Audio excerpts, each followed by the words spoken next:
Good morning. Y'all see what it is.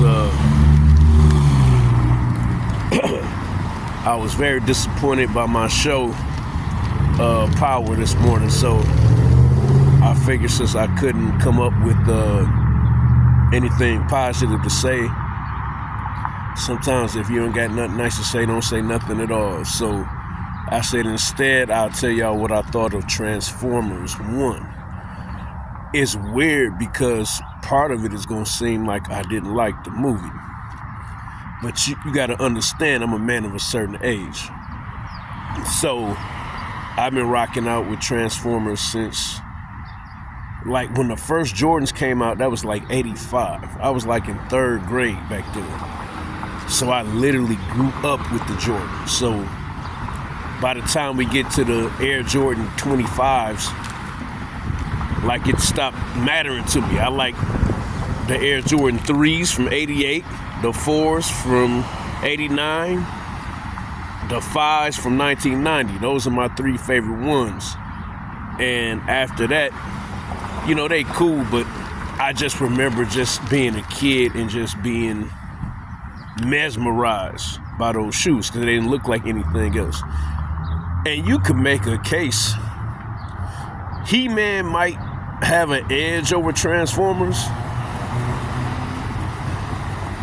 but you could make a case that the cartoon for Transformers was better than the cartoon for He-Man. We probably love the He-Man toys more than the Transformer toys,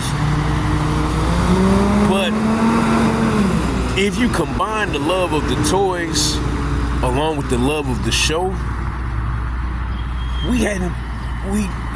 anybody my age, we still really haven't seen anything like Transformers. Even the Ninja Turtles, all that stuff. Okay, so I say all that to say, the movie will frustrate you in a sense that it's kind of corny. But once you feel yourself feeling like, man, this is corny, you have to remind yourself they made this movie for kids.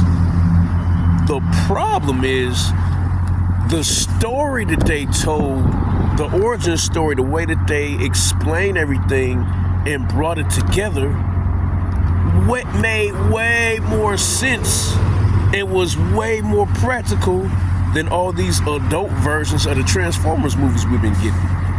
The storyline was like, so in other words, if you my age, you're gonna be sitting in the theater saying, well, how come the live action couldn't have thought of this?